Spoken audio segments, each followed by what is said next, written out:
Welcome to Triflo YouTube channel. இது நம்ம டே 2 video. இந்த வீடியோல நம்ம பிளெண்டர் நேவிகேஷன் பேசிக்ஸ் மட்டும் தான் பார்க்க போறோம். மவுஸை யூஸ் பண்ணி எப்படி பிளெண்டர்ல மூவ், ரொட்டேட், ஜூம் பண்ணதுன்னு பார்க்க போறோம். நேவிகேஷன்னா என்னன்னா நம்ம 3D சீன்ஸ்குள்ள எப்படி மூவ் பண்ணுறது. இப்போ சீனை எப்படி ரொட்டேட் பண்ணதுன்னு பார்க்கலாம். மவுஸ் மிடில் பட்டனை ப்ரெஸ் பண்ணிட்டு மவுஸை மூவ் பண்ணீங்கன்னா இதை நம்ம மாடல்ல எல்லா ஆங்கிள்லையும் பார்க்கலாம். அடுத்தது வந்து நம்ம பேன் வந்து எப்படி பண்ணுதுன்னு பார்க்கலாம். ஷிஃப்ட் ப்ரெஸ் பண்ணிட்டு மிடில் மவுஸ் ப்ரெஸ் பண்ணிட்டு ஜஸ்ட் லெஃப்ட், ரைட், அப், டவுன். இது வந்து பேன் மூவ்மெண்ட். இப்போ ஜூம் இன் ஜூம் அவுட் எப்படி பண்ணுதுன்னு பார்க்கலாம். மவுஸோட ஸ்க்ரோல் வீல் யூஸ் பண்ணி மேலே ஸ்க்ரோல் பண்ணா ஜூம் இன் ஆகும், கீழே ஸ்க்ரோல் பண்ணா ஜூம் அவுட் ஆகும். இப்போ ஜூம் ஆப்ஜெக்ட் எப்படி பண்ணுதுன்னு பார்க்கலாம்.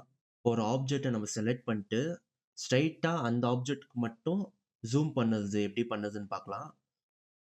இப்போ ஸ்பெசிஃபிக்கா ஒரு ஆப்ஜெக்டை நம்ம செலக்ட் பண்ணிட்டு நம்பேடில் இருக்க டாட்டை ப்ரெஸ் பண்ணுனா ஜூம் ஆகிடும்.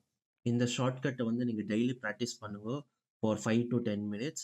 அப்போ தான் பிளெண்டர் வந்து ஈஸியாக இருக்கும். இந்த வீடியோ உங்களுக்கு பிடிச்சிருந்தா லைக், கமெண்ட், ஷேர் பண்ணுங்க. தேங்க்யூ.